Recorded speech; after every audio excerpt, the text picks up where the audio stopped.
So imagine living in a community which has a factory that has the capacity of employing well over 500 direct workers and over 2,000 indirect workers. That is the situation of the Aveyime rice factory. This plant here has the capacity to employ directly over 500 workers and indirectly over 2,000 workers. The sad situation is that the Aveyime rice project is lying fallow. People here have had to move to the city to look for a non-existent job. Today, myself and my team have come to the Aveyime rice factory to find out how come this viable project is lying fallow and unattended to. According to the Minister of Food and Agriculture, Dr. Owusu Yakoto, since 2015, Ghana has been spending over $1 billion to import rice into the country. However, industry players say this figure could be an underestimation of the true picture on the ground. The Deputy Trade Minister, Robert Ahumkalin, said, speaking at a Ghana-Vietnam Trade and Investment Promotion Forum held in Accra last year, said Ghana imported rice worth $1.1 billion in 2017 alone, adding that rice importation into the country takes 82% of all imports into the country. Interestingly, although the country spends such huge amounts on rice importation into the country, it has continued to pay lip service to the local rice industry, which has a great potential according to experts. Peasant and commercial rice farmers, as well as investors in the country, are unhappy with how successive governments have failed this sector. Quality Grain Company, now Prairie Volta Limited, popularly called the Aveyime Rice Farm, has been left to die. It is no secret, however, that from the farm to the dining tables, rice is a staple food consumed across the world.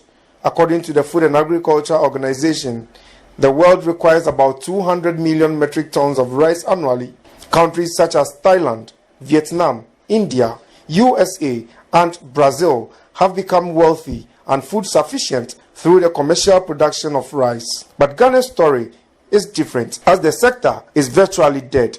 One of such typical examples is the Aveyime rice farm. Successive governments have for years attempted to bridge the widening gap in rice imports by investing in commercial rice production, but all these efforts did not see the light of day. One of such initiatives is what used to be known as the Quality Grain Project at Aveyime in the Volta region, which died off due to several factors. I would say currently the place is not in operation. It's in about almost 3 years now. And then because we are not in operation, the place, the items are deteriorating. Okay, the dryer, for instance, because we are not using it, is going bad. You can see, as I showed you, the rusting areas of the dryer is going bad. So there's no power running through. You see, people will come in to steal.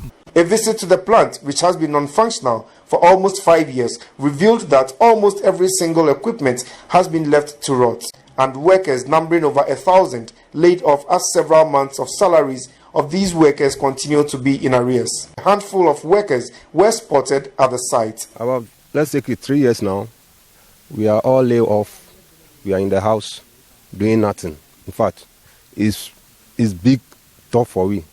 So I'm praying to the government. We are suffering. Because our wives, when this work starts, our wives are doing good. We are doing good. But when the work starts now, everybody, some of us, we don't know where we can get our people from to get. And so we are appealing to the government, current government, to start something with us. Then we can get food from them. The company has 3 ploughing tractors, and these tractors were supposedly the biggest in Africa in 1997 when the project started, but they have been grounded and rendered useless, whereas the machines and equipment have been left to rot away.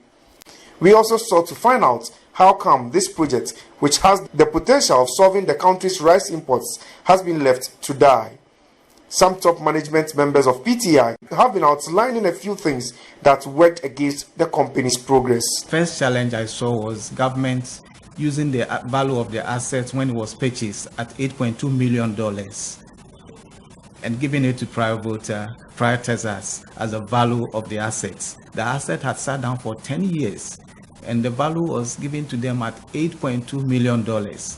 And it was sitting on our balance sheet. 7.2 of that $1 million was sitting on our balance sheet as a debt, which was a very big thing to me as a head of finance, because it prevented us from securing funds from anywhere in the world, including the World Bank, who had tried to assist us.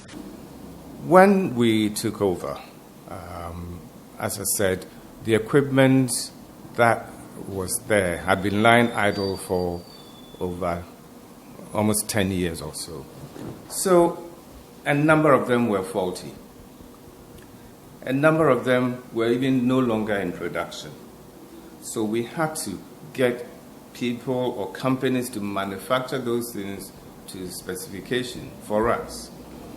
We had an aircraft which had been sitting there for God knows how many years, 7, 8, or 10 years. The plane wasn't flying. We had to get that plane fixed. Apart from the issues raised by the top management of the defunct Prairie Volta Company Limited, which has to do with finance and logistics as key challenges that worked against the success of the project, what did the GCB Bank, which owns 30% shares of the project, see as challenges? So the idea for the second phase was that we needed to expand the scale so that we can get to that break-even point.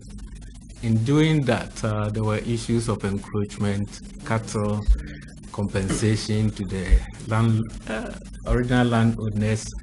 All those things were affecting the operations of the institution. Eventually, those things were gotten over. Production started, but couldn't still get to the level that could break even.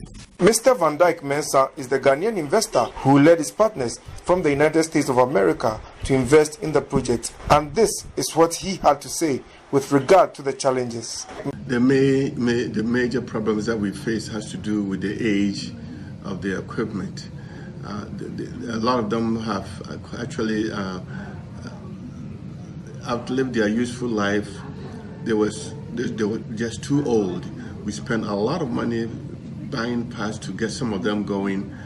We find out that a lot of them were also obsolete, not only obsolete, but have no value to us. And water pumps, the irrigation pumps, we couldn't use it. We also had the rice mill was so old, has been discontinued in the US 10 years before it was bought and then installed in Ghana. Aside the issues being raised by stakeholders and shareholders as challenges that worked against the success of Prairie Volta Limited, the head of legal at the Ministry of Food and Agriculture, Seth Domoga, says the collapse of the project, Prairie Texas Incorporated, failed to bring enough working capital to keep the project running. It has not done any production since 2016. It has been lying down with no production. Because the Prairie Texas, who is the foreign partner that came in, they have the management. They were also supposed to bring in the working capital. They run out of working capital. And so the company has not worked for some 2-3 years now. We thought it was a good project. Okay. Just that the foreign partners that we had do not bring in the working capital. They were supposed to bring in $3 billion working capital from outside. They did not bring in that money. So the company suffered from lack of working capital right from the beginning.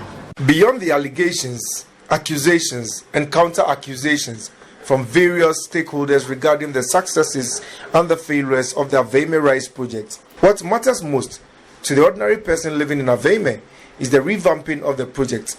Oh, it's true that there is no work at Aveyime at all. First, we have cattle ranch. Second, we have a rice farm. And then thirdly, we have the banana farm. Now it is only the banana farm which is working, which is very poor. We don't get even a photo in Aveyime here.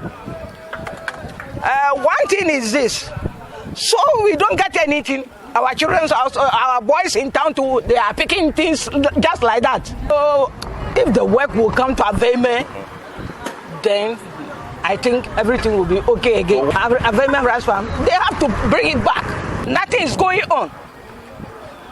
You yourself, you look at the town. This is the station we are. Have you seen anybody here? The station is just like what will I say? The station is like a cemetery. Why so? Why so? Workers here have one appeal. To them, they are calling on government to come to their aid by revamping this very plant, since it is their only source of livelihood. They are appealing to government to take a critical look and include this project into the One District, One Factory project and bring it back to life. For Citi News, I am Elvis Washington reporting from Aveyime, Bato in the North Town District.